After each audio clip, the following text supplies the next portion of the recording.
Assalamualaikum warahmatullahi wabarakatuh. Alhamdulillah kita bisa kembali lagi dalam channel YouTube kita, channel YouTube MZT Malang Raya. Mudah-mudahan kita semuanya senantiasa dijaga oleh Allah Ta'ala dari hal-hal yang tidak kita senangi. Amin ya rabbal alamin.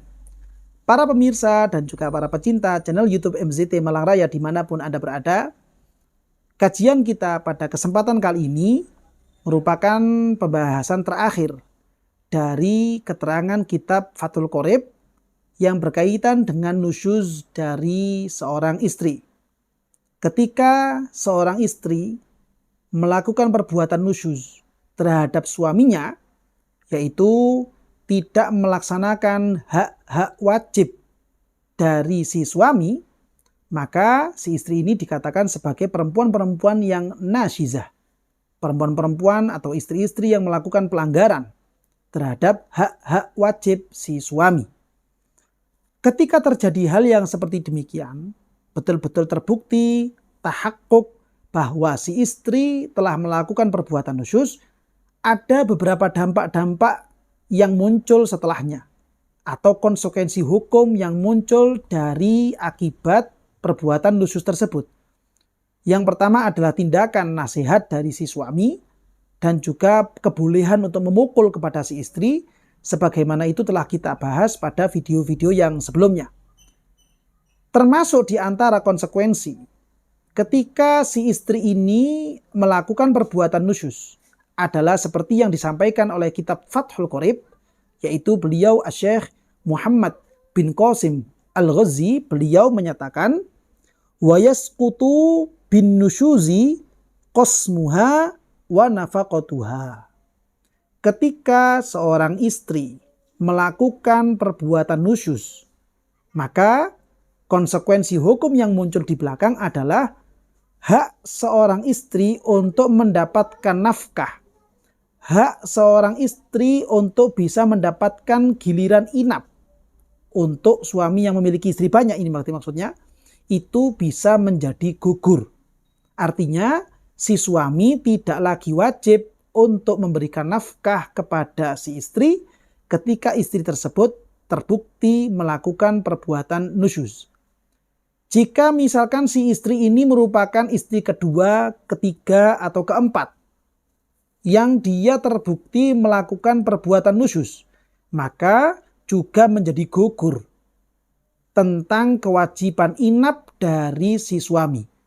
Si suami tidak lagi wajib untuk memberikan jatah inap kepada istri kedua atau ketiga atau keempat yang berbuat nusyuz. Sudah terbukti melakukan perbuatan nusyuz. Sehingga seandainya suami tidak datang ke rumahnya dia, ini tidak termasuk perbuatan zalim. Kalau istrinya ini jumlahnya hanya ada satu, si suami ini hanya memiliki satu orang istri. Lalu satu orang istri ini melakukan perbuatan nusyuz. Artinya hak-hak wajib suaminya tidak dilaksanakan. Maka perbuatan nusyuz ini bisa menyebabkan gugurnya nafkah. Si suami tidak dikatakan zalim ketika tidak memberikan nafkah kepada si istri. Dan perlu diingat, nafkah yang dimaksud di sini adalah nafkah wajib. Di antaranya adalah memberikan uang belanja untuk makan sehari-hari. Di antaranya juga adalah memberikan pakaian di musim dingin atau musim panas. Di antaranya juga memberikan alat-alat bersih-bersih untuk kebutuhan rumah. Atau juga masalah suknah, masalah tempat tinggal di rumah mana si istri ini berada. Ini semuanya bisa menjadi gugur. Ini semuanya menjadi tidak wajib dilakukan oleh seorang suami ketika si istri itu terbukti melakukan perbuatan nusyuz. Keterangan ini semuanya sebagaimana yang disampaikan oleh beliau, Syekh Ibrahim bin Muhammad Al-Bijuri. Beliau di situ menyatakan ketika yasqutu bin nusyuzi nafaqatuha, ketika si istri ini melakukan nusyuz lalu kemudian gugur kewajiban haknya dia untuk mendapatkan nafkah, ai wa tawabi'iha. Begitu juga semua hal yang mengikuti masalah nafkah. Nafkah di situ yang dimaksud adalah nafkah wajib. Kal kiswati wasukna wa alati tandhifi wa nahwiha. Seperti misalkan kewajiban suami memberikan pakaian, kewajiban suami memberikan tempat tinggal yang layak, kewajiban suami untuk memberikan alat-alat bersih-bersih kebutuhan rumah. Ini semuanya menjadi gugur, tidak perlu diberikan kepada si istri, dan itu tidak merupakan perbuatan zalim dari pihak si istri. Keterangan kelanjutannya adalah fa'in adat lit ta'ati lam ta'ud kiswatu dzalikal fasli bal taksu nafsaha ila tamamihi summa yaksuha zauju fil fasli alladhi ba'dahu. Yang artinya, jika seandainya si istri ini taubat, si istri ini kembali meminta maaf kepada suaminya dan berhenti dari perbuatan nusyuz, maka kewajiban memberikan nafkah ini tetap gugur dan tidak kembali kepada si istri. Dengan catatan, sebagaimana di keterangan lanjutannya, ya, dengan catatan malam yatamatta biha. Selama si suami tidak beristimta kepada si istri setelah melakukan taubat. Jadi kalau misalkan ada seorang istri yang dia itu melakukan nusyuz, gara-gara nusyuz ini maka kewajiban nafkah-nafkah yang lain menjadi gugur. Ketika sudah gugur, lalu si istri ini kemudian taubat, dia meminta maaf kepada suaminya, nanti tergantung dengan sikap yang diambil oleh suami.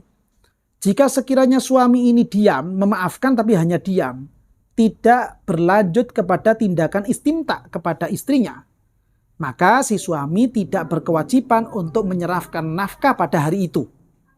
Tapi kalau seandainya si istri ini setelah meminta maaf, lalu si suami kemudian mengambil sikap untuk beristimta dengan istrinya, maka setelah perbuatan istimta ini, si suami tetap berkewajiban untuk memberikan nafkahnya.